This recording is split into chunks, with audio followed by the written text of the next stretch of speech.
What if I told you that most of us are living in a state of quiet defeat, not because we lack talent or opportunity, but because we lack mental fortitude? We scroll, we compare, we desire, and then we wonder why we feel stuck, anxious, or lost. We chase comfort yet feel exhausted. We avoid difficulty yet suffer from a lack of purpose. There's a hard truth here. The relentless pursuit of comfort is making us fragile. The real power, the strength we secretly admire, is forged in the voluntary embrace of challenge. The ancient Stoics knew this. Long before smartphones and social media, they created a training manual for the mind. Marcus Aurelius, a Roman emperor who faced war, plague, and betrayal, wrote, "You have power over your mind, not outside events. Realize this, and you will find strength." That is not just a quote. It is a weapon. It is the key to living with calm in the middle of chaos.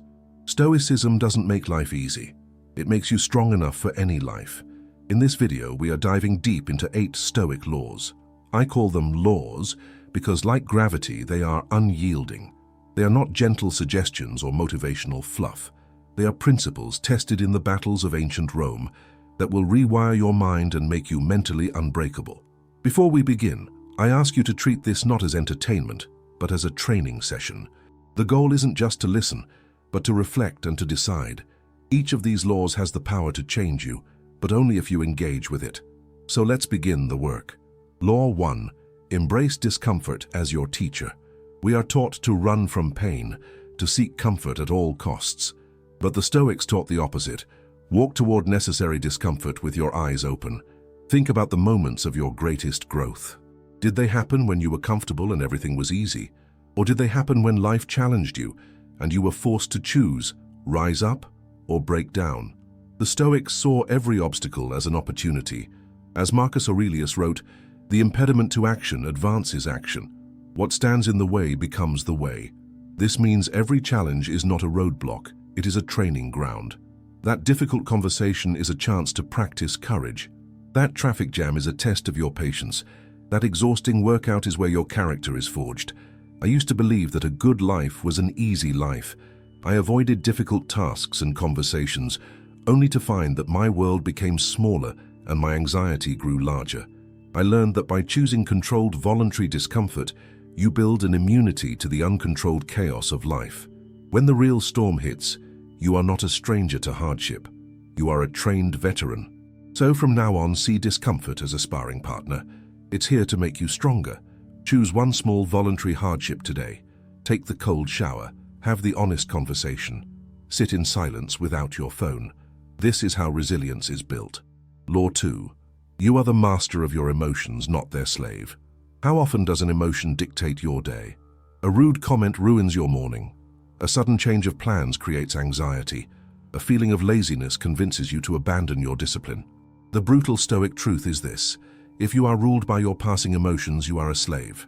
Epictetus, a former slave who became a legendary teacher, said, "Any person capable of angering you becomes your master." Let that sink in. That person who cut you off in traffic, you handed them your peace. That online comment from a stranger, you gave it your joy. Stoicism doesn't ask you to be emotionless. It asks you to be the master of your emotional responses. It teaches you to observe a feeling like anger, fear, or sadness without becoming it. There is a space between a feeling and a reaction. In that space lies your power. When you feel anger, you can pause, observe it, and choose a rational response instead of an impulsive outburst. When you feel fear, you can acknowledge it and still take the necessary action. This is emotional strength. This is Stoic freedom. The next time you feel a powerful emotion arise, practice the pause. Ask yourself, is this feeling useful? And how does the wisest version of myself choose to respond? Law 3. Abandon the expectation of fairness. One of the fastest routes to misery is to expect life to be fair. You work hard, but someone else gets the promotion. You are a good person, yet you face hardship. The immediate reaction is, this isn't fair. But here is the Stoic law. Fairness is a human concept, not a rule of the universe. The Stoics never expected life to be fair.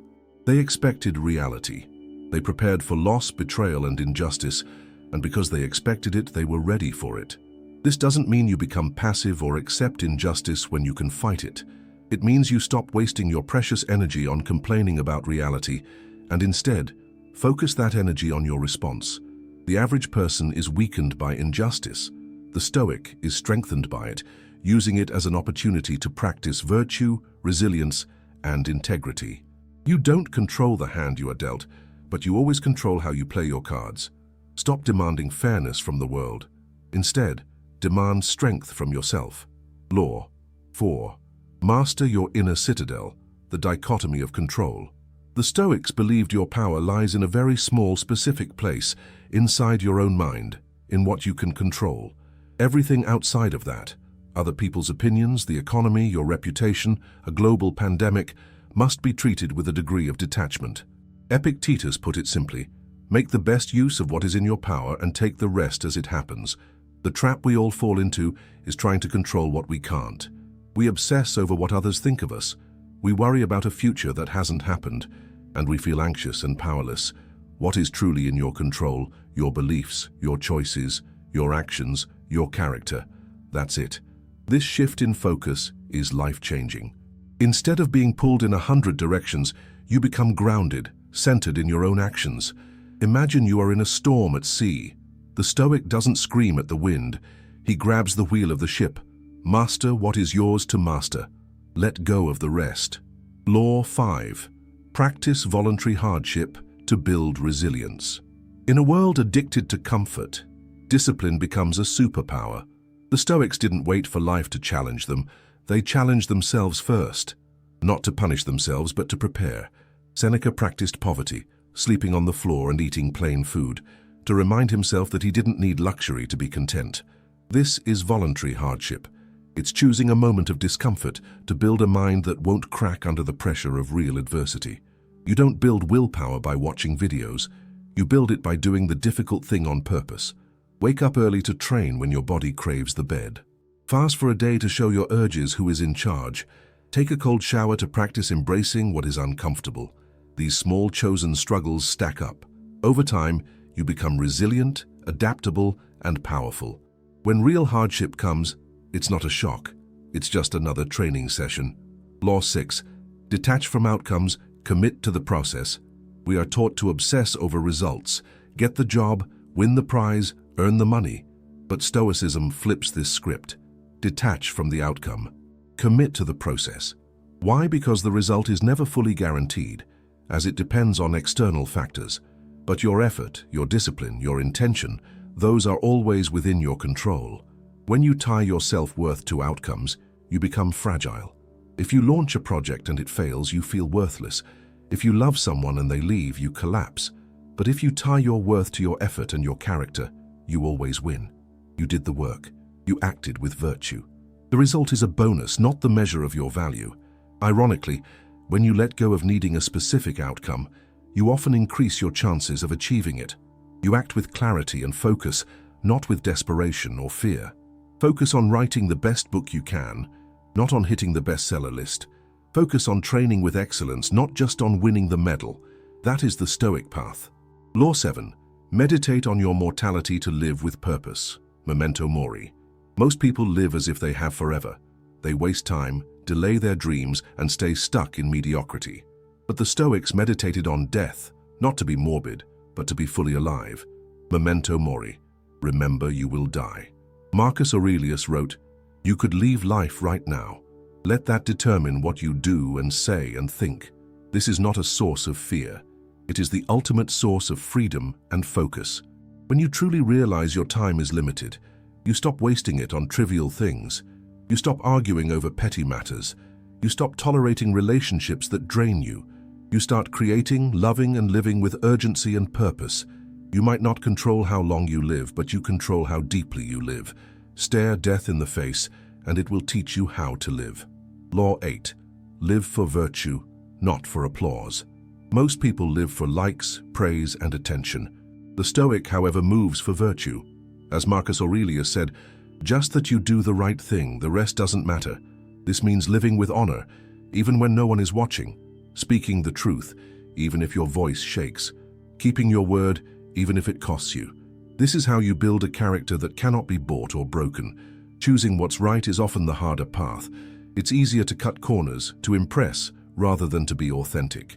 But every time you choose virtue over convenience, you build an identity that your future self will admire. You become someone whose self-respect is not up for debate. In a world of image, the Stoic is real. In a world of noise, the Stoic is grounded. To become unbreakable, live for your principles, not for praise. Conclusion: these 8 laws are a roadmap. They are a call to leave behind the weakness of modern distractions and step into your own power. Not power over others, but mastery over yourself. The Stoic path does not offer you comfort. It offers you something far better: strength. It offers you a life of meaning, even when the world is chaotic. It teaches you that true power isn't in your circumstances, but in your character. You don't need to wait for motivation or for the perfect moment. You just need to begin. Train your mind. Expect struggle. Detach from outcomes. Live by your principles. And remember that your time is now. When you walk this path, you become unshakable from within. And that kind of strength is real, it is rare, and it is yours for the taking.